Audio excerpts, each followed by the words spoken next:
Olá, pessoal do canal do Professor Fábio Inácio. Estou aqui para trazer uma prova, né? Correção de uma prova de Araras, né? Professor de Educação Básica 1, 30 horas da Banking Deck, né? Tem pouca prova da Banking Deck, então eu trouxe e já vou fazer aqui um comercial dizendo assim, que se você quiser adquirir o PDF 55 questões que eu estou apresentando aqui no canal também, e tem lá também um simulado do IBAN de bônus, né?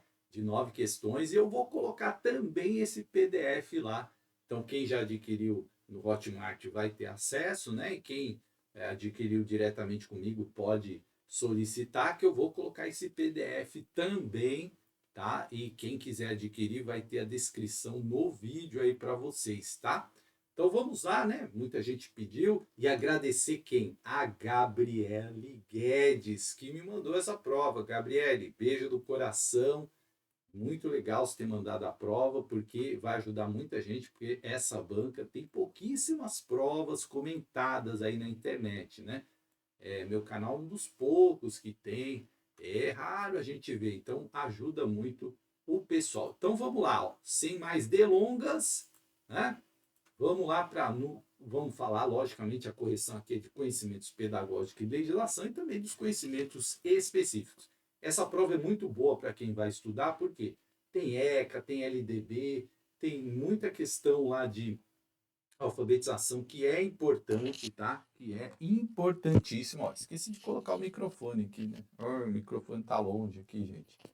Mas agora vai ficar pertinho, tá? Olha só, então, se o som estava baixo no início, agora já está resolvido, tá? Então vai ter aí essas questões, tá? Para vocês, tudo bem? Então estou gravando aqui na correria, por isso essa meada. Eu gosto de mostrar a gravação na íntegra, não gosto de tirar os erros, porque fica mais natural, né? Como se fosse uma aula mesmo, certo? Senão a gente fica muito mecânico, corta, tal. Eu não gosto disso. Vamos lá!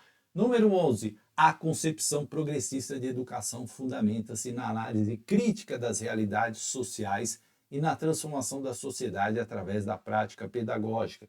Constitui característica dessa concepção educacional. Então, estamos falando de concepção educacional aqui e uma concepção que tem uma análise crítica da realidade e da transformação da sociedade. Qual é essa concepção? É a adaptação dos processos educativos às demandas do mercado de trabalho contemporâneo? É a B, a problematização da realidade e a construção coletiva do conhecimento? É a C, o uso das tecnologias como mediadoras, principais do processo de aprendizagem? E a D, a personalização dos recursos formativos baseados em competências individuais. Então vamos lá. Gente, quando a gente fala de análise crítica, né, transformação da sociedade, certo?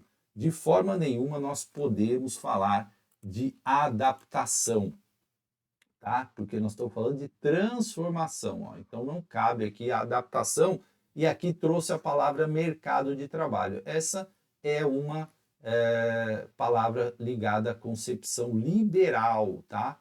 Se fosse mundo de trabalho, né? Aí tudo bem. Então nós estamos falando da análise crítica, e aqui provavelmente, né? Provavelmente não, é uma tendência progressista, tá? Lembrando que a educação ela está dividida, né, as tendências em duas grandes tendências, a progressista e a liberal, certo? A liberal tem a tradicional, tecnicista, escola nova, né? A progressista libertária, libertadora, crítica social dos conteúdos. No meu canal tem um vídeo só falando disso. Aí quando ele fala o uso de tecnologias digitais, não é isso aqui, né?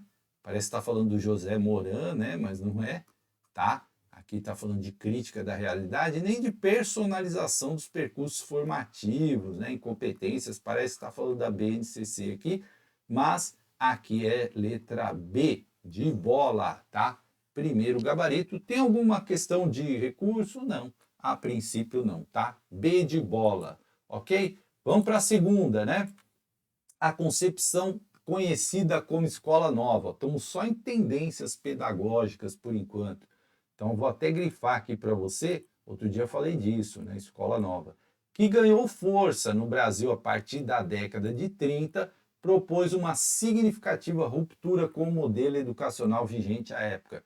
Indique a característica dessa corrente e seus principais, que define corretamente seus principais pedagógicos. Né? Ficou esquisita essa frase aqui, tá? Ficou meio estranha, né? Meio truncada. Vamos lá. Ó, letra A, o desenvolvimento, deixa eu colocar aqui a canetinha, o desenvolvimento de competências socioemocionais é priorizado em detrimento dos conteúdos curriculares. B, o currículo flexível é totalmente moldado pelos interesses imediatos e espontâneos do aluno.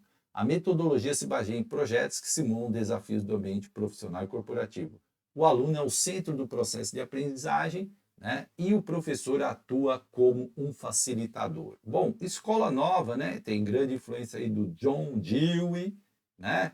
No Brasil, Anísio Teixeira. Então, quando o Brasil tenta romper ali com a questão do ensino tradicional, certo? Tradicional, e aí começa a escola nova a ter um grande papel no Brasil, Anísio Teixeira, né, influenciado aí por John Dewey e também Carl Rogers, enfim, a escola nova vai trazer aí elementos, mas ela é ligada também à concepção liberal da educação, tá? Assim como a tradicional, a tecnicista, a escola nova. E o que ela vai fazer, trazer de ênfase? Ela vai trazer a ênfase como o aluno no centro do processo de aprendizagem, e o professor atuando como um facilitador, tá? Essa é uma característica aí da escola nova, não é o currículo flexível moldado pelos interesses imediatos, não é isso, né? Nem metodologia em projetos,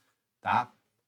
É o aluno como centro. Embora a escola nova vai, né, de certa forma, ter essa questão do projeto, enfim, mas não é esse desafio do ambiente profissional e corporativo, não, né? E nem essas competências socioemocionais priorizadas em detrimento dos conteúdos curriculares, não, né? A BNCC que vai falar de competências socioemocionais, portanto, aqui gabarito letra D de dado. Tem recurso? Não, né? Questão também está aí tranquila.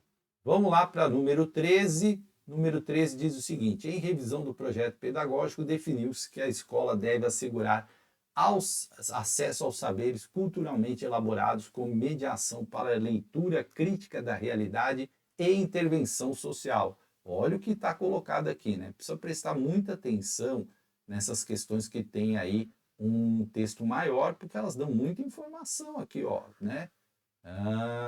Saberes culturalmente elaborados com mediação para a leitura. Assinale a alternativa coerente com essa concepção de escola e educação.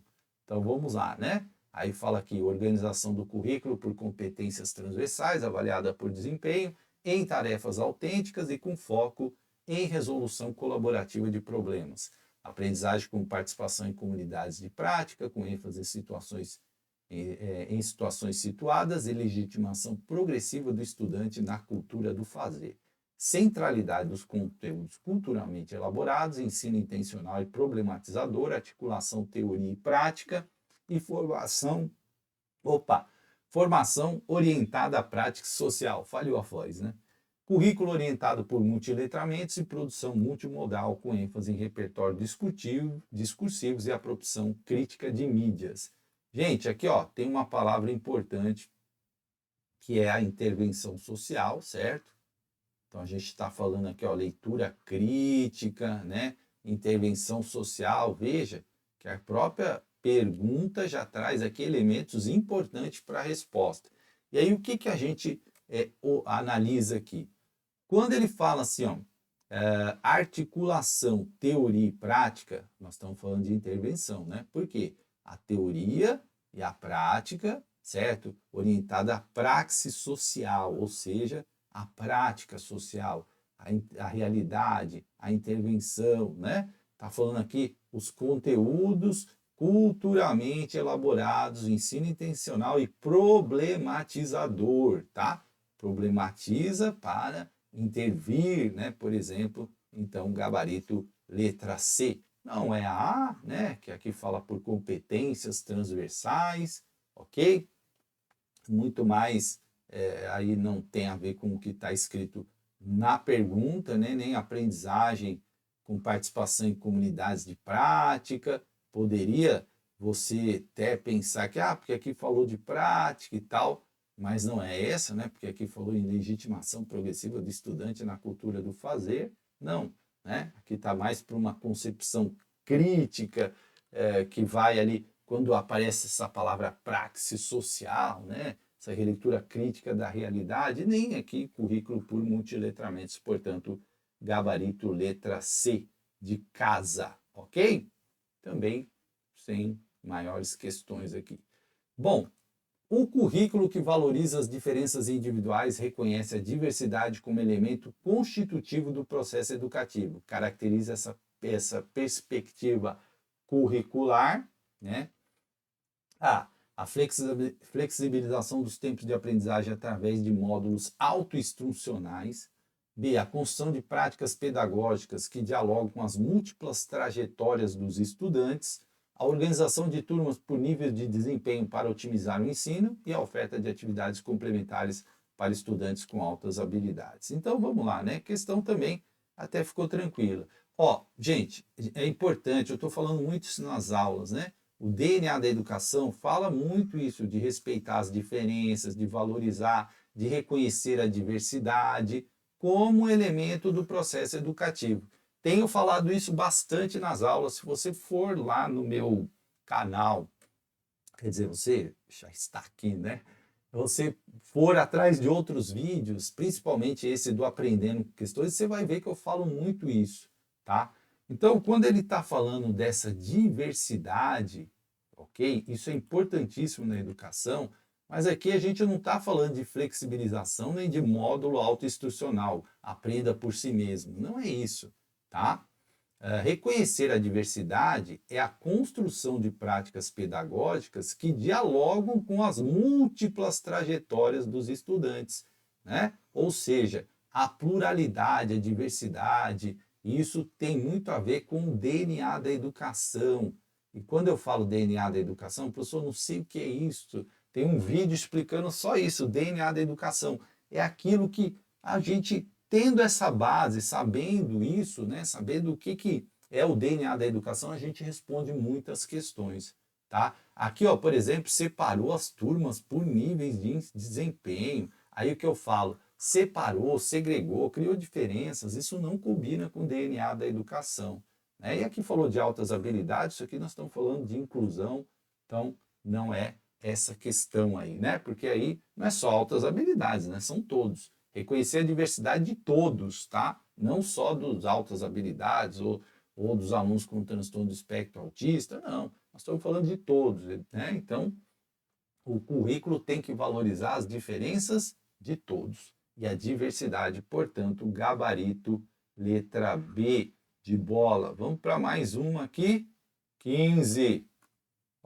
No âmbito das discussões curriculares contemporâneas, a articulação entre diferentes áreas do saber é fundamental para uma formação integral. Eu sempre falo, a educação é né?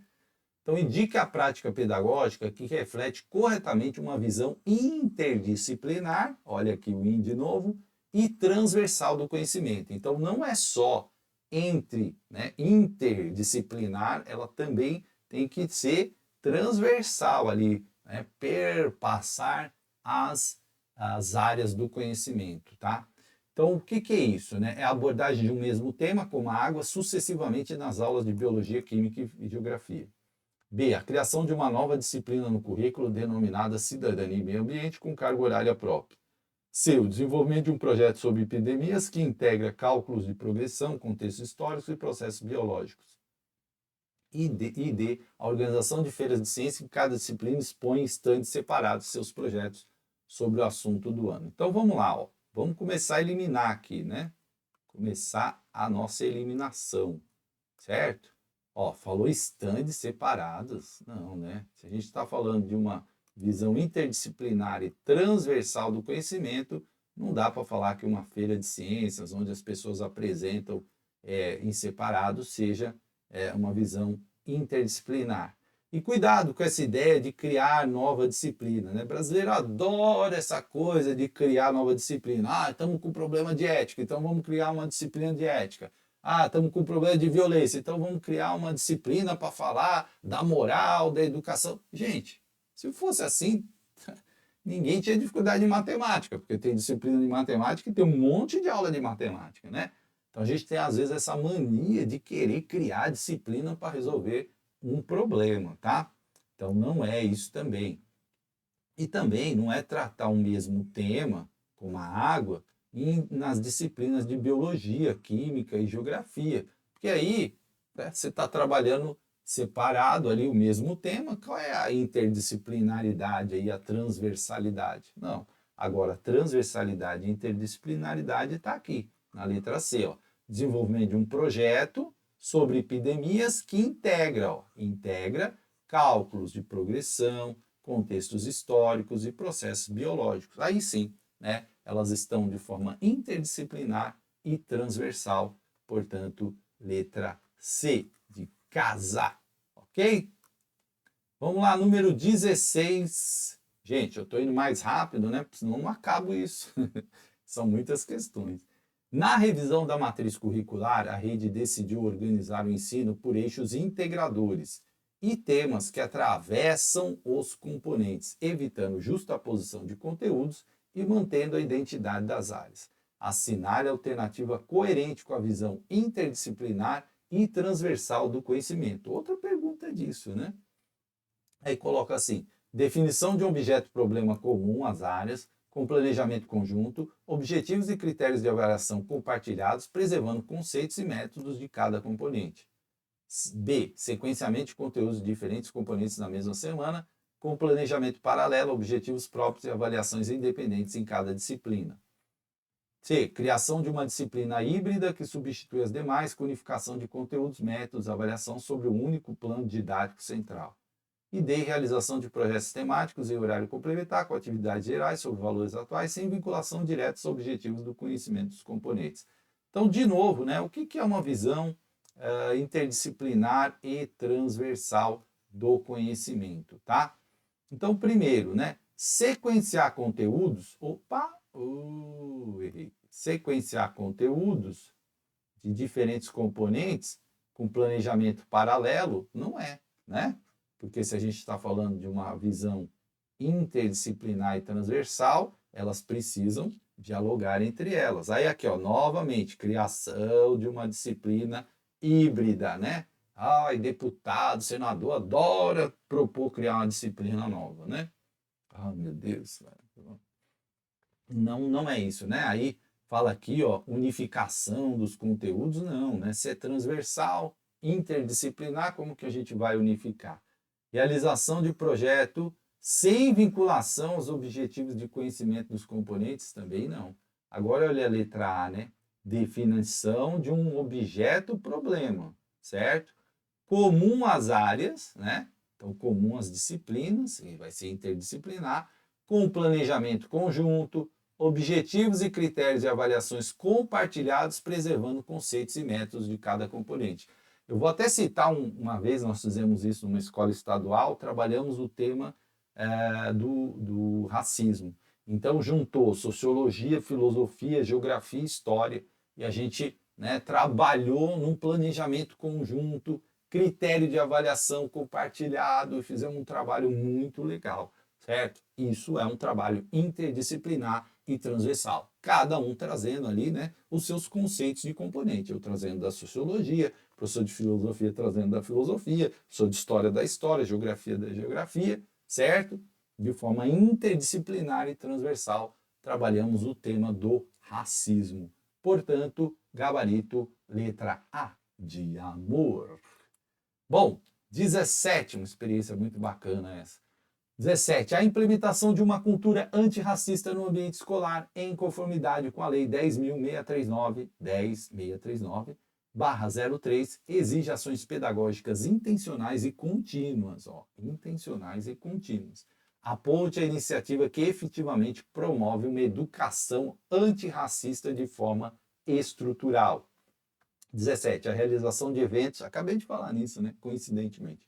a realização de eventos e apresentações culturais durante o mês de novembro, a adoção de uma postura de não enxergar a cor, tratando todos os alunos de forma idêntica e sem distinções, a revisão crítica do currículo e dos materiais didáticos para valorizar as contribuições afro-brasileiras e indígenas, e D, a aplicação de medidas punitivas e imediatas em todos os casos de discriminação racial relatados. Bom, o que o texto, né, é importante, quando a gente, aponte a iniciativa que efetivamente promove uma educação antirracista de forma estrutural. E o que ele fala assim? Ações pedagógicas intencionais e contínuas. Aí a letra A, o que ela traz? Ah, vamos fazer só em novembro.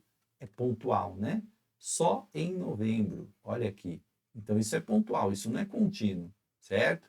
Isso não é contínuo. Contínuo é durante o ano, certo?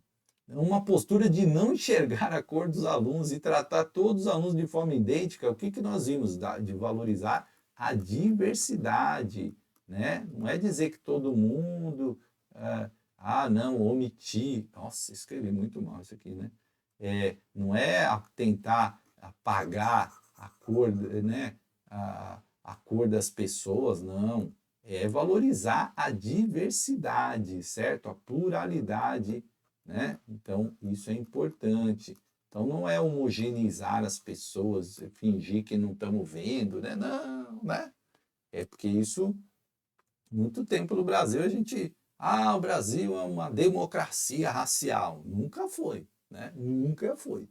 Aplicação de medidas punitivas e imediatas em todos os casos de discriminação relatados. Não é isso, certo? Uma educação antirracista é contínua, né, e intencional, pedagógica. Veja, pedagogia não é para ficar punindo, né? Isso existem as outras, os outros órgãos aí, né? Crime, enfim, o racismo e tal. A postura da educação é o quê? A gente evitar que as pessoas sejam racistas, preconceituosas, ou pelo menos instruí-las,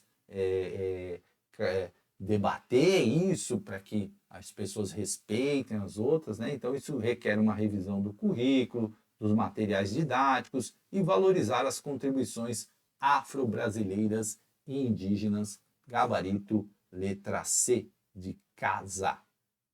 Bom, 18, vamos lá, a abordagem curricular que incorpora as questões de gênero, busca construir hierarquias e promover equidade no ambiente escolar. Expressa adequadamente essa perspectiva. A criação de espaços específicos para a discussão de temas relacionados à sexualidade, a inclusão de biografia de mulheres importante nas disciplinas de História e Ciências, a distribuição equilibrada de atividades esportivas entre meninos e meninas nas aulas, a problematização dos papéis sociais naturalizados nos materiais didáticos e práticas pedagógicas.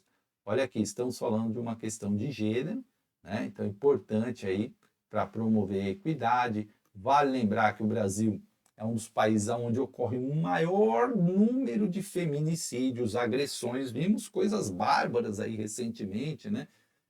Homens que socaram suas mulheres, causaram várias lesões no rosto. E tudo isso é fruto, né, de uma cultura machista, de uma cultura... Nós estamos vendo outra coisa que eu até conversei com uma médica sobre isso. Nós estamos vendo as mulheres que chefiam as famílias, né? Cuidam das crianças, cuidam da casa, chefiam a família, cuidam de tudo,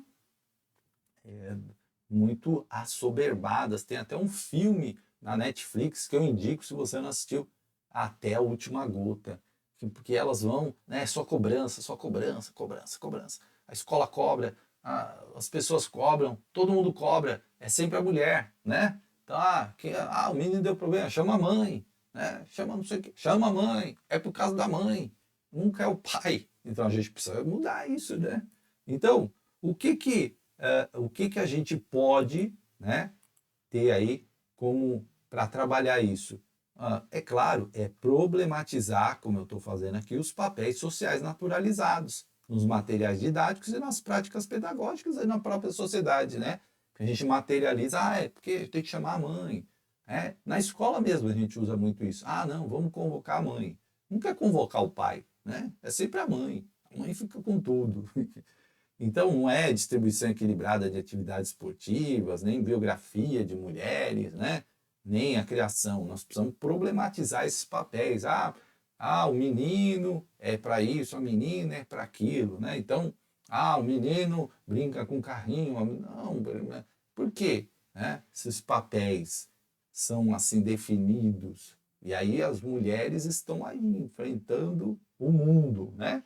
Enfrentando tudo. Então a gente precisa problematizar esses papéis sociais, certo? Isso é importante, né? E olha que o meu canal tem, a audiência dele é de 75% de mulheres, tá? 75% de mulheres e muitas mulheres que estão buscando, né, no concurso público mudar a sua vida, né? Enfim, e já recebi depoimentos lindos, maravilhosos. Tem uma carta que eu até me emociono quando eu leio. Uma mulher que era vítima de violência, enfim, aí ela arrumou empregos, formou em pedagogia e passou no concurso. É lindo o negócio, né? É lindo. Então, é assim, né? A gente precisa problematizar isso. Bom, 19. Na revisão do planejamento do ciclo inicial, a equipe definiu princípios para orientar intervenções didáticas e avaliação formativa. Avaliação formativa. Assinale a alternativa coerente com a perspectiva construtivista piagetiana na organização didática. A. ênfase na construção ativa do conhecimento por assimilação e acomodação, exploração de conflitos cognitivos e intervenções que consideram os estágios de desenvolvimento. B. A aprendizagem como internalização mediada por interação social e linguagem, com ênfase em tarefas que mobilizam a zona de desenvolvimento proximal. C. Centralidade e interesses imediatos do estudante, projetos abertos, experiências com professor facilitador de processos vivenciais. E D. Foco em objetivos observáveis, sequências instrucionais programadas e reforço de respostas em desempenho mensurável. Tá? Então vamos lá, rapidamente comentando. Estamos falando do construtivismo, né? E aí o construtivismo piagetiano, ele tem algumas palavras que são importantes. Tem aulas do Piaget no meu canal. Então, quando fala assimilação e acomodação, Piaget, né? Falou assimilação e acomodação, Piaget. Exploração de conflitos cognitivos, estágios de desenvolvimento, lembra do Piaget? Estágio pré-operatório, sensório-motor, né? Sabe? Aquele formal, né? Então, é muito claro aqui já na A, construção piagetiana. Na B, quando fala aqui de interação social e linguagem, com ênfase em tarefas que mobilizam a zona de desenvolvimento proximal, essa é uma ideia do Vygotsky, né? Então, aqui nós estamos falando de Vygotsky, certo? E aqui, centralidades, interesses imediatos, professor facilitador, nós já vimos aqui, né? De processos vivenciais, nós estamos falando da escola nova, tá? Escola nova, certo? E aqui parece muito mais o tecnicismo, né? Tecnicismo, que é mensurável, né? Foco em objetivos, sequências, né? Que é o ensino técnico, ok? Então, letra A de amor. Bom, 20. A pedagogia freinetiana se fundamenta na livre expressão e na valorização do trabalho como eixo do aprendizado. Considerando seus princípios, identifique a prática que melhor representa essa tendência pedagógica. A. A organização da sala em cantos de atividade com materiais autocorretivos para exploração individual. B. A produção de texto livre e o uso da imprensa para a criação de um jornal da classe. C. O estímulo ao desequilíbrio cognitivo por meio de problemas que desafiam as estruturas mentais já existentes. E D. A mediação do professor para auxiliar o aluno a avançar em tarefas que ele ainda não consegue realizar sozinho. Bom, aqui, né, é uma pedagogia baseada no freinetiana, né? Então, se fundamenta na livre expressão, na valorização do trabalho, tá? Olha aqui, ó, valorização do trabalho como eixo do aprendizado. Aí nós não estamos falando de cantos, né? Não é cantos de atividades com materiais autocorretivos, não está de acordo com a freinetiana, tá? Por quê? O eixo é o trabalho, tá? O desequilíbrio cognitivo por meio de problemas que desafiam as estruturas mentais também não é esse, nem mediação do professor. É produção de textos livres e criação de jornal da classe, né? Está muito mais ligada a essa concepção freiriana de pensamento, né? De pensamento crítico, ok? Produção, né? Do pensamento, então, nesse sentido, letra B de bola. Conhecimentos específicos. O Estatuto da Criança e do Adolescente estabelece definições específicas sobre faixas etárias para aplicação dos seus dispositivos legais. Eu falo muito isso nas minhas aulas. Determine as idades que caracterizam criança e adolescente, conforme o artigo 2. Criança até 12 anos de idade incompleta e adolescente entre 12 e 18. Criança até 10 anos completos e adolescente entre 11 e 17. Criança C. Criança até 14 anos de idade e adolescente 14 e 18. Criança até 11 anos de idade e adolescente entre 12 e 16. Bom, gente, o Estatuto, artigo 2, o ECA, ele fala o quê? Quem é criança? Criança é até 12 anos de idade incompletos, tá? Incompletos. Professor, como é que é esse incompleto? Bom, eu faço em abril, né? Então, por exemplo, entrou janeiro, eu, né, teoricamente, se eu tivesse 11 anos, eu estaria ali com 11, mas, né, já para fazer 12. Então, 12 anos de idade incompleto. E o adolescente, 12 e 18 anos. Professor, mas 18 anos não é maioridade, tal, o ECA diz isso, né? E aí tem uma série de explicações para entender essa fase do adolescente, ok? E aí as regras, né, a legislação e tal, mas é entre 12 e 18 anos de idade, tá? Muita gente confunde, acaba colocando 17. Não, tá na lei, tá no artigo 2 e a gente responde de acordo com a lei. Criança é até 12 anos de idade incompleta e adolescente entre 12 e 18 anos de idade, tá? Ok? Aí as questões penais, aí é outra discussão, gente. Aí é outra discussão, né? Porque no Código Penal, com 18 anos, você já responde por... Né? O adolescente também responde, tá? Entre 12 e 18, o adolescente responde também. Mas quando você completa a maioridade, isso passa, né, a ter gravidade maior, certo? Por exemplo, 18 anos você vai para a cadeia mesmo, né? Não vai para uma fundação, enfim. Ok? Só para entender isso, então é letra A de amor. 22, outra do Estatuto. O Estatuto da Criança e do Adolescente assegura direitos fundamentais específicos para garantir o desenvolvimento adequado dessa população. Identifica os direitos estabelecidos no artigo 7 para crianças e adolescentes. Está perguntando o artigo 7. Direito à proteção à vida, saúde, mediante efetivação de políticas sociais públicas para o desenvolvimento sadio. Direito à educação integral, acesso universal ao serviço de assistência social especializada. Direito à convivência familiar comunitária, participação em programas de proteção especial. E direito ao trabalho protegido e à capacitação adequada para inserção no mercado de trabalho, certo? Então, pergunta sobre o artigo 7. E essa é daquelas perguntas, né, que a gente fala, poxa vida, né? É uma pergunta que pega muita gente. Por quê? É letra da lei, né? E a letra da lei diz o quê? No artigo 7, o direito fala do direito à proteção à vida, né? À saúde, mediante a efetivação de políticas públicas para o desenvolvimento sadio. E também tem no ECA os outros, né? Direito à educação integral, né? Familiar, né? Tanto a gente fala só tira uma criança da família em último caso, né? Quando não tem mais jeito, tá? Então, portanto, letra A de amor. Aí é letra da lei, né? Eu não gosto muito desse tipo de questão, mas enfim, a banca coloca. O Estatuto da Criança e do Adolescente estabelece no artigo 18A proteções específicas relacionadas aos métodos educativos e disciplinares. Determine o direito assegurado às crianças e adolescentes nesse dispositivo, 18A. O que está lá no 18A, certo?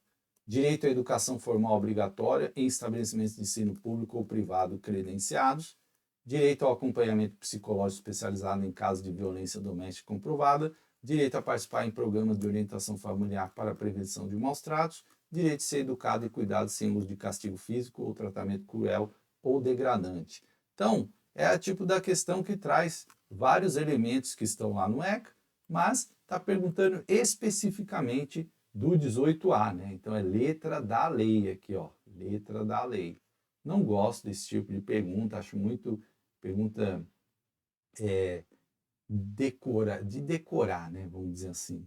É quase uma pergunta de decorar mesmo, né? E aí, opa, voltei aqui, desculpa. E aqui, gente, qual é a resposta? O artigo 18A, ele vai falar da questão do direito de ser educado e cuidado sem o uso de castigo ou tratamento cruel degradante. 18A, letra D, né? Não é nenhuma das outras alternativas. O 18A fala isso mesmo, né? Do direito de ser educado sem uso de castigo físico. E veja, eu sei que muitas pessoas às vezes ficam brigando com a prova, mas hoje não pode dar nenhum tapinha e tal. Por que a lei colocou isso, gente? Porque tem gente que não tem essa, né, não dá um tapinha, tem gente que espanca. Eu fui diretor de escola, já peguei casos horríveis de criança que tomou surra com fio de celular, veio toda marcada nas costas, assim, ó, sangrando, horrível, gente. E aí como que a gente descobre? A gente viu, né, um monte de sangue na camisa do menino, abre lá, tá lá, ó. Isso não é correção, né? Isso aí é tratamento cruel. Infelizmente, tem muito que acontece isso, né? Então por isso que a lei, ela não pode ficar ali fazendo dose de tapa, né? Um tapinha, tá? Então ela coloca, não usa castigo físico para tentar garantir que não haja violência contra as crianças e adolescentes, tá? 23, letra D. O Estatuto da Criança e do Adolescente estabelece no seu artigo 63 diretrizes específicas para a formação profissional, né? Questão também que aparece bastante aí, de adolescentes. Identifique os princípios que devem ser observados na formação técnico-profissional, tá? Acompanhamento psicológico obrigatório, carga horária reduzida e ambiente de trabalho protegido, autorização judicial prévia, responsabilidade civil do empregador e seguro contra acidentes de trabalho, garantia de acesso ao ensino regular, atividade compatível com o desenvolvimento e horário especial para o exercício, supervisão pedagógica especializada, remuneração adequada à função exercida e certificação profissional válida. Então, o que vai estar lá no estatuto, no artigo 63, né? As diretrizes. Primeiro, garantia ao acesso ao ensino regular. É fundamental, né? Então, não adianta, a gente sei que é uma discussão muita gente faz, né? Muita gente fala assim, mas quando eu era jovem eu trabalhei, né? Mas hoje a gente precisa ter muito cuidado, porque a gente precisa garantir que essas crianças tenham acesso ao ensino regular, uma atividade compatível com o seu desenvolvimento, né? Então, por exemplo, tem gente que fala assim: quando eu era pequeno, trabalhei na roça, né? Aí fazer esforço físico ali e depois, né, tem as consequências disso. Então, muita gente acaba tendo né, enfim, problemas. Então, a gente tem que ter uma atividade compatível com o desenvolvimento. Não dá para botar uma criança para fazer um esforço, não é uma criança não, né, um adolescente no caso, tá? E horário específico, especial para o exercício também, para que ele possa estudar, certo? Portanto, letra C, de casa, ok? Mais uma, 25. A Lei de Diretrizes e Bases da Educação, LDB, estabelece no artigo 4 garantias específicas relacionadas ao direito à educação. Determina a faixa etária para oferta gratuita da educação infantil, conforme inciso 2. Educação infantil gratuita de crianças até 3 anos de idade em período integral obrigatório. B. Educação infantil gratuita de crianças até 5 anos de idade, conforme estabelecido na LDB. C. Educação infantil gratuita às crianças de até 6 anos de idade em estabelecimentos públicos credenciados. E D. educação infantil gratuita às crianças de até 4 anos de idade, mediante demanda comprovada. Então, aqui está falando de educação infantil. Educação infantil é o que, gente? É creche, né? Creche. E creche é de quanto? De 0 a 3 anos, tá? Certo? A educação infantil da creche é obrigatória? Não. E aí nós temos na educação infantil também a pré-escola, 4 e 5 anos. A pré-escola é obrigatória, tá? Certo? Então, quando ele fala aqui, ó, em período integral obrigatório, tá errado, né? Por quê? Crianças de até 3 anos não é obrigatório. Nenhum pai vai ser cobrado, uma mãe, de não matriculou o filho na creche, porque não é obrigado. Educação de até 6 anos, infantil? Não, com 6 anos já tem que estar ali nos anos iniciais, né? Claro, tem a data de corte, enfim, certo? Educação de até 4 anos mediante demanda? Não, 4 anos é obrigatório, não tem demanda, tem obrigação do município de matricular, portanto é letra B. Educação gratuita de crianças até 5 anos de idade, conforme estabelecido na LDB, alternativa correta, letra B de bola. Mais uma. Olha aqui. A Lei de Diretriz e Base da Educação Nacional estabelece no artigo 4 requisitos específicos para a efetivação dos direitos e objetivos de aprendizagem. Determine o que estabelece o inciso 6 sobre alfabetização e leitura, LDB, tá? Alfabetização funcional, desenvolvimento e habilidades de escrita durante os anos iniciais do ensino fundamental, letramento digital e capacitação para o uso de tecnologias educacionais no ensino médio regular. C. Alfabetização científica no desenvolvimento do pensamento crítico dos componentes curriculares. E D. Alfabetização plena e capacitação gradual para leitura ao longo da educação básica como requisitos indispensáveis. Então, o que vai estar no artigo 4, incisos 11, né? Falei inciso 9. Eita. Inciso 11, sobre alfabetização e leitura. Alfabetização plena e capacitação gradual para leitura ao longo da educação básica como requisitos indispensáveis. Cuidado, né, gente? Ó, nós estamos falando aqui de LDB, tá? Aqui, quando fala, né, letramento digital, isso é um tema aqui que quem traz é a BNCC, tá? Então, né, cuidado com essas confusões aí que às vezes a gente tem de algumas legislações, tá?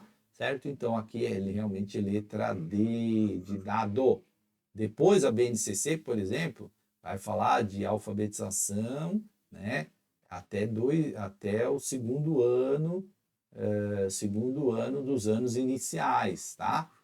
Outros documentos anteriores vão falar em terceiro ano, né? As diretrizes, por exemplo, elas vão falar em terceiro ano. A BNCC fala em segundo. Professor, então o que eu respondo? Você responde de acordo com a pergunta. Se falar da BNCC, é até o segundo ano. Se falar das diretrizes curriculares, que é anterior à BNCC, é até o terceiro ano a alfabetização, certo? Aí a BNCC já vai trazer a alfabetização até o segundo ano, ortografização, né, no terceiro, enfim, e assim sucessivamente, ok? Portanto, letra D de dado. Número 27, mais uma da LDB. A Lei de Diretrizes e Bases da Educação estabelece seu artigo 14, parágrafo 2, diretrizes específicas para o Fórum dos Conselhos Escolares. Identifique os princípios que norteiam este colegiado de caráter deliberativo. Então, ó, qualidade social da educação, formação continuada de gestores e autonomia pedagógica institucional. B, democratização da gestão, avaliação institucional, participativa e melhoria da infraestrutura escolar. C, democratização da gestão, democratização do acesso e permanência e qualidade social da educação. E D, participação comunitária, transparência e democratização de acesso e permanência. São questões até complicadinhas assim, né? Porque elas falam muito do mesmo tema às vezes, né? Mas o que diz o artigo 14, parágrafo 2, né? Sobre os conselhos escolares. Primeiro, é importante você ter em mente no DNA da educação que é a democratização da gestão. A palavra democracia é importantíssima. Então, não é só democratização da gestão, mas também democratização do acesso e da permanência da criança e do adolescente na escola, certo? E a qualidade social da educação, portanto, letra C. São temas importantes aí para você lembrar e já anotar para não errar mais isso, tá? Aqui colocou formação continuada, não é esse o caso aqui, tá? Nem avaliação institucional participativa, transparência da gestão, não vai falar disso. Vai falar de democratização da gestão, democratização do acesso e qualidade social da educação, gabarito letra C de casa. Mais uma. A Lei de Diretrizes e Bases da Educação Nacional estabelece no artigo 23, parágrafo 1, procedimentos específicos relacionados à vida escolar dos estudantes. Determine a possibilidade prevista para as escolas quanto aos alunos. A escola poderá acelerar estudos para alunos com defasagem de idade séria mediante avaliação especializada. A escola poderá aprovar por conselho de classes estudantes com frequência insuficiente comprovada. C. A escola poderá dispensar disciplinas cursadas em estabelecimentos estrangeiros reconhecidas pelo MEC. E D. A escola poderá reclassificar os alunos tendo com base as normas curriculares gerais estabelecidas. O que diz o artigo 23, né? Parágrafo 1. O artigo 23, parágrafo 1, ele vai falar de reclassificação, tá? Então, as escolas podem reclassificar os alunos com base nas normas curriculares gerais, tá? Então, existem regras para essa reclassificação, ok?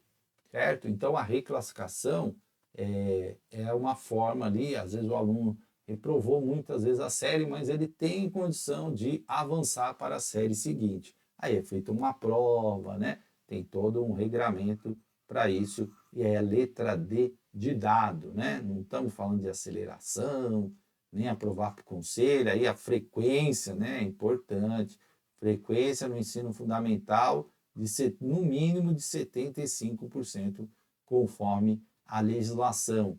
E na educação infantil, que é a pré-escola, né? 60% no mínimo. Lembrando que aqui não tem reprovação, né? Não, na educação infantil não tem reprovação. Não reprovarás. Mandamento da educação infantil. Educação infantil não tem reprovação, gente, tá? Muito cuidado com isso, né? Então, a criança não frequentou os 60%. O que a escola faz? Ela vai esgotar todos os seus recursos, conforme o ECA, chamar a mãe, chamar a família, né? Fazer registro e tal, tal. Não deu jeito, aciona o conselho tutelar, certo? Portanto, 60% na educação infantil e 75% no ensino fundamental. E na creche, professor, se o aluno não for, não tem problema, tá? A creche não é obrigatória. Agora, na pré-escola, sim. Ok?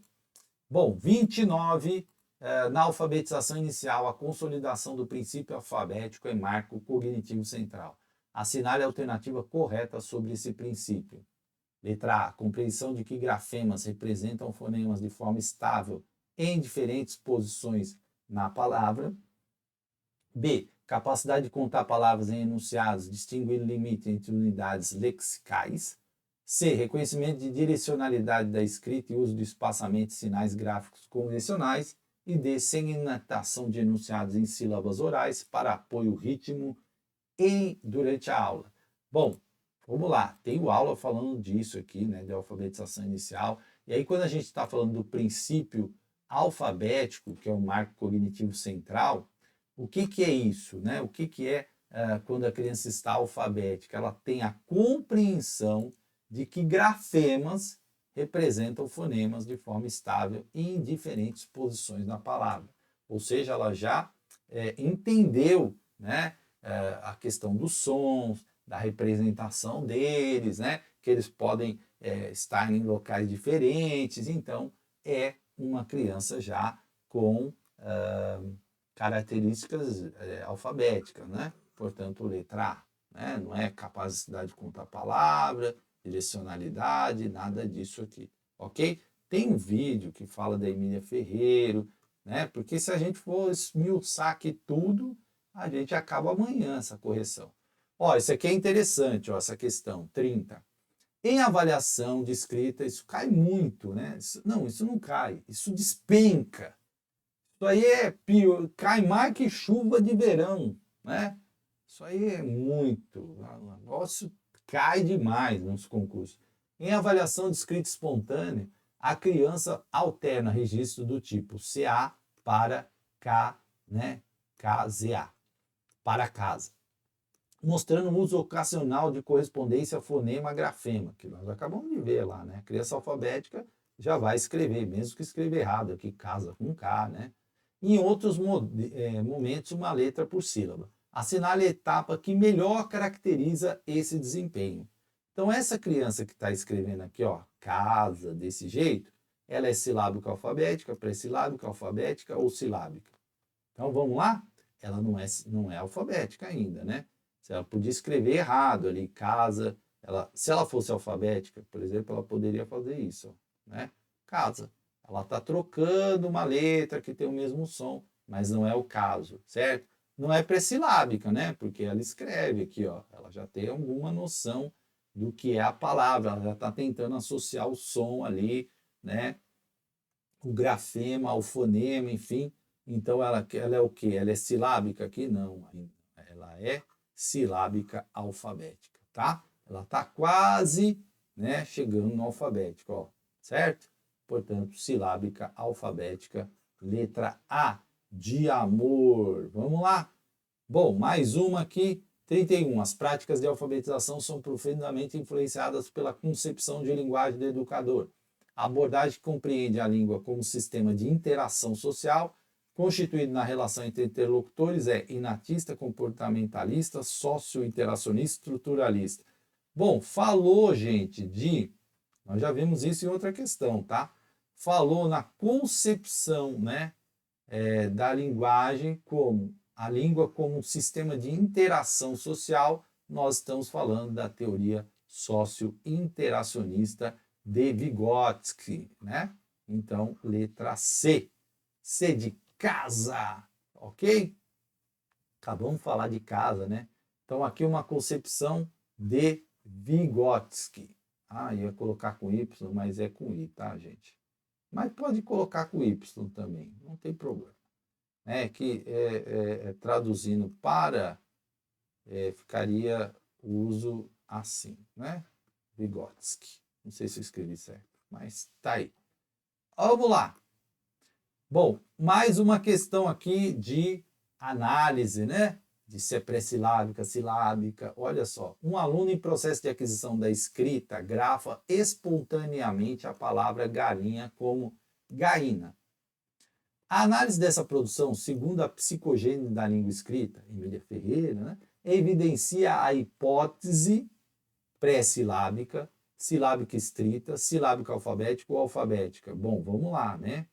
Não é pré-silábica, certo? Ó, já tem a palavra aqui, ó, quase certinha, né? Tem erro, né? Mas avançou. Silábica estrita nem tem isso, né? Então, alfabética não, senão ele tinha escrito correto, podia errar alguma palavrinha aqui, né? Mas é silábico alfabética. Tá quase, né? Tá quase chegando lá. Portanto, 32, letra C, de casa. Mais uma, o planejamento curricular contemporâneo fundamenta-se em concepções teóricas específicas que orientam a organização dos conteúdos e metodologias.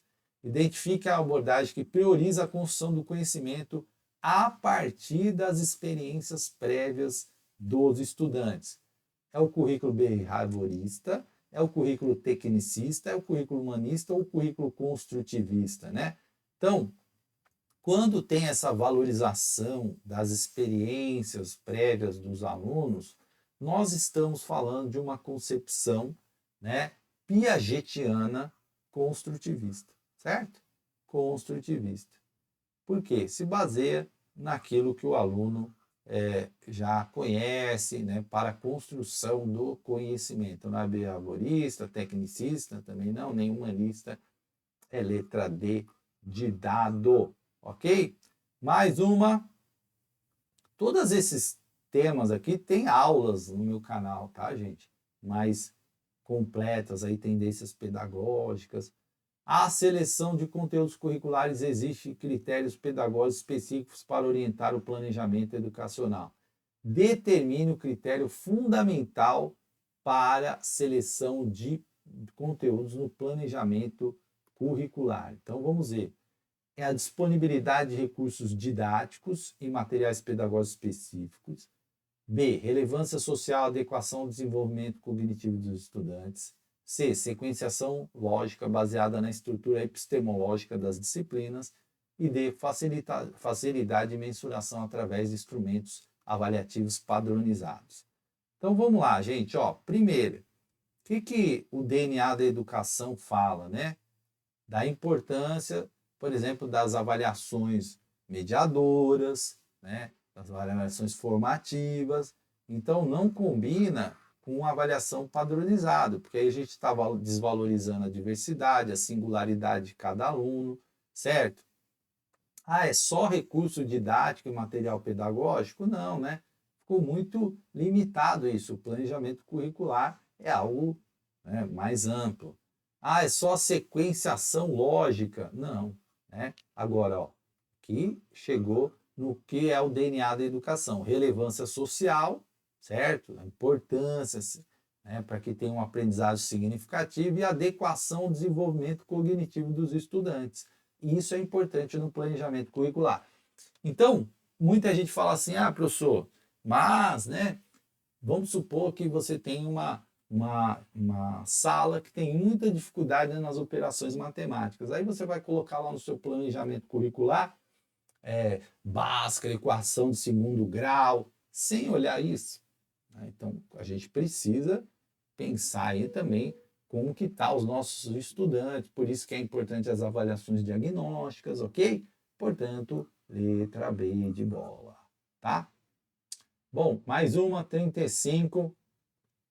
Em análise e interpretação, gente, eu estou falando aqui comentários mais rápidos, né? Sei que aí daqui a pouco vai aparecer, professor, mas isso, eu não estou fazendo. Eu tenho vídeos aí que falam, né? A gente debate profundamente as coisas. Em análise e interpretação, o modelo interativo de leitura orienta a construção de sentido durante a atividade. Assinale a alternativa correta. Então, construção de sentido durante a atividade. Modelo interativo de leitura. Presta muita atenção no que fala a pergunta quando você estiver respondendo, tá? Porque ela traz aí, vários indicadores para nós, né? Vários indicadores. Então, assinale a alternativa correta. Vamos lá. Baseia-se em pré-condições contextuais, tá? E conhecimento prévio com validação posterior da forma linguística. B. Integra processamento ascendente e descendente, articulando decodificação, ativação de esquemas e monitoramento metacognitivo para construir coerência.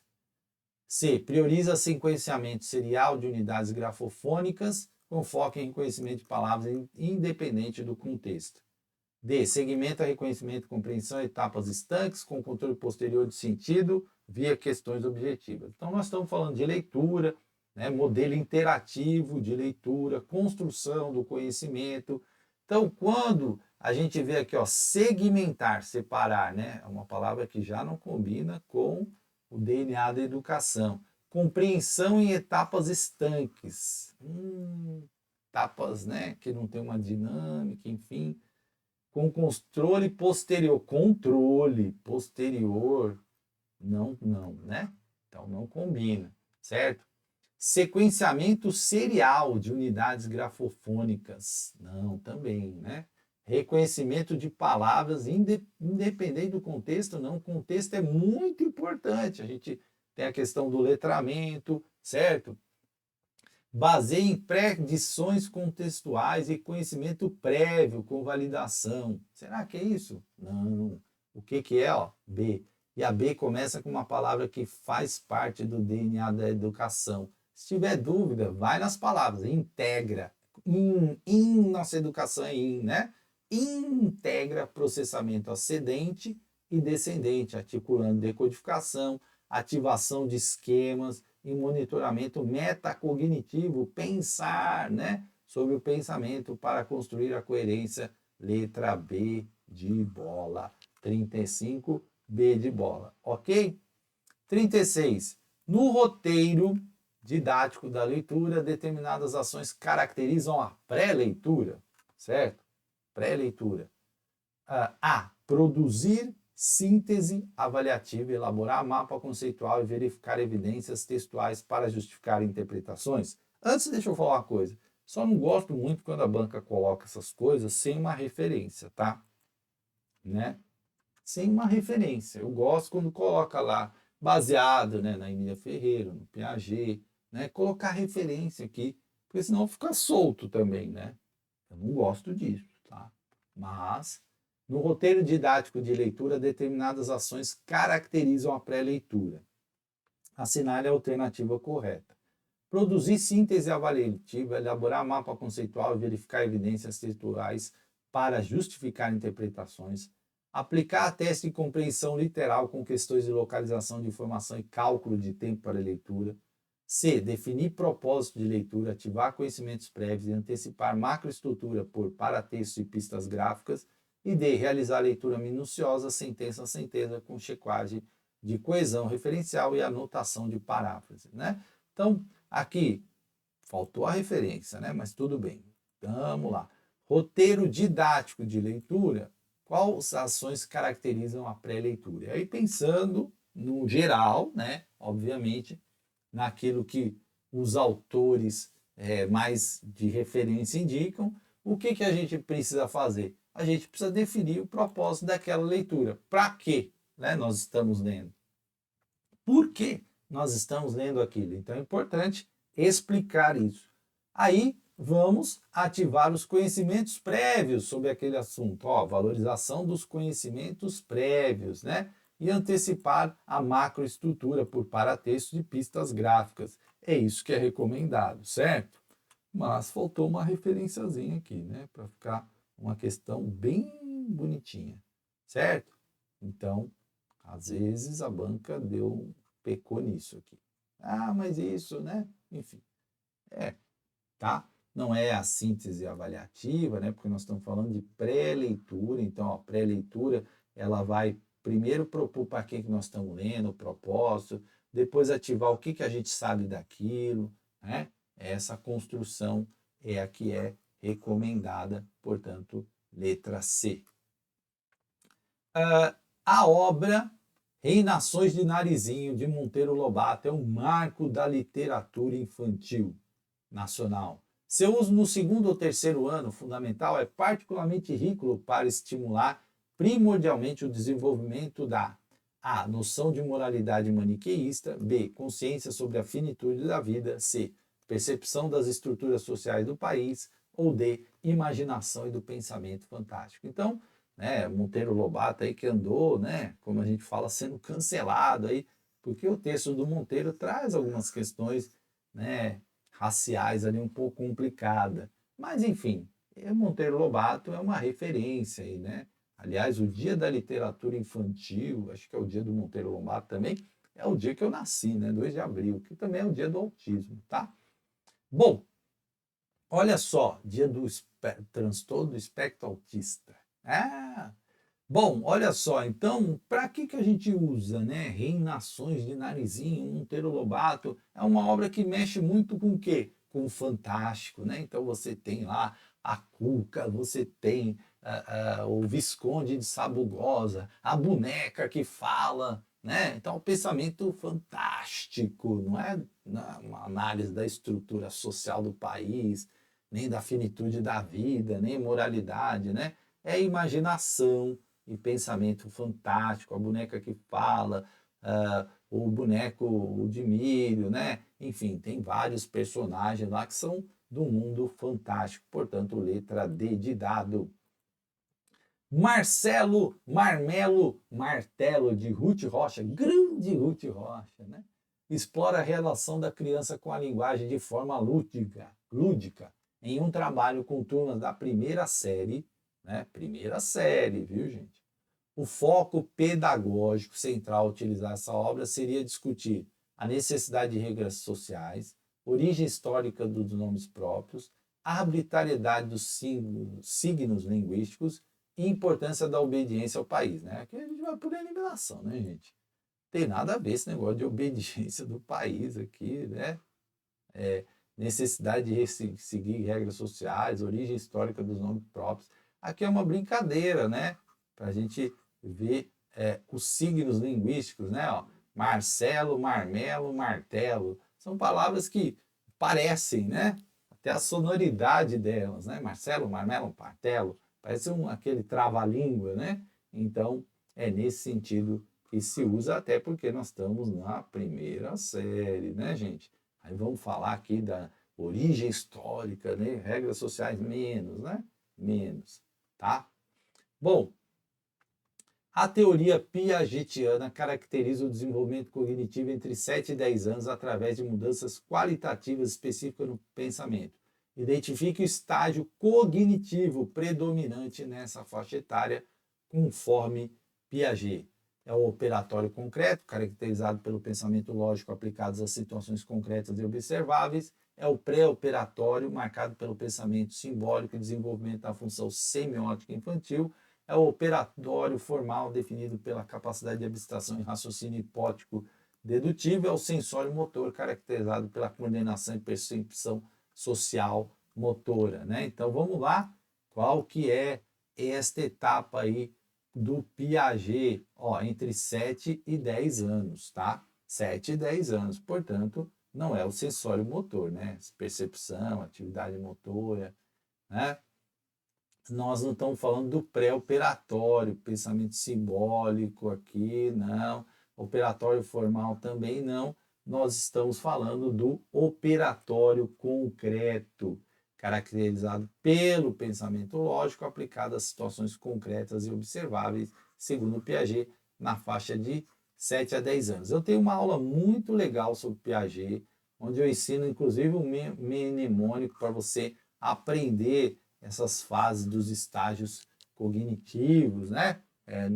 Sempre opera com formol, né? Então você vai aprender que a primeira é o sensório motor, sem, aí depois é a pré, né? Sempre, ó, a frase é essa, né? Sempre opera com formol, tá? É muito legal, eu explico isso aqui. Ah, o pessoal conhece aqui, né? Então é sempre o primeiro sensório motor, depois, né, você tem o operatório, depois você tem o concreto, certo? O pré, né, operatório vem antes, né? Falei sensório, pré, operatório e operatório concreto e operatório formal, né? É isso. O formal é o último. Formal é o formal, né? O formal é o último, tá? É nessa ordem, né? Então, aí você tem as idades, né? Que o sensório motor nos primeiros anos, né? Enfim. Então, lá eu explico tudo isso, é bem bacana, tá? E a última questão, ufa! A teoria ericksoniana descreve conflitos psicossociais específicos que caracterizam o desenvolvimento entre 7 e 10 anos. Determine o conflito psicossocial predominante nesta fase, segundo Erickson. Autonomia versus vergonha, focado na independência e controle das funções corporativas. Laboriosidade versus inferioridade, relacionado ao desenvolvimento de competências e habilidades produtivas. Iniciativa versus culpa, centrado na capacidade de planejar e atividades propostas. Identidade versus confusão, a consolidação do senso de identidade pessoal. Aqui, gente, eu vou confessar que teoria ericksoniana eu não conheço quase nada, né, do Erickson. Então, a banca deu gabarito letra B, certo? Letra B. Mas confesso que não é uma área que eu tenha muito, não tenho domínio, conheço muito pouco aqui, né? Eu confiei na banca aqui, tá? Letra B, de bola, né? Laboriosidade versus inferioridade. Porque a teoria ericksoniana cai muito pouco mesmo, tá? Muito pouco nos concursos. Tanto é que pouca gente dedica um pouco de tempo, tá? Mas aqui é letra B, mas vale a pena, né? Se você vê no edital aí, dá uma esmiuçada. Eu mesmo fiquei curioso, né? De dar uma estudada no Erickson, né? É legal quando a gente vê uma questão que dá uma provocadinha na gente, né? Eu lembro que, inclusive, eu fiz uma aula sobre ele, né? Caiu um autor num concurso que eu fiz, eu não lembro qual é agora. Não lembro. E eu errei a questão, mas eu fiquei, né? Porque eu não conhecia tanto aquele autor. Aí eu falei, vou dar uma estudada nesse autor aí. Preparei até uma aula sobre ele, tem no meu canal também. Agora fugiu, né? Tem quase 900 aulas, gente. Então não dá mais para lembrar tudo. E é isso, gente. Então foi corridinho, né? Mas é importante para você ter aí uma visão da Banquideck, né? Indec e também das questões, tá bom? Um grande abraço e até a próxima, convidando vocês a adquirir o PDF 55 questões, tá? E também você leva aí um bônus das questões do IBAN e você pode fazer parte do grupo de WhatsApp, se você quiser, é só mandar um e-mail para a gente, tá? Tem as formas de adquirir na descrição do vídeo aí. E eu vou colocar esse PDF lá também para vocês, tá bom? Grande abraço e até a próxima!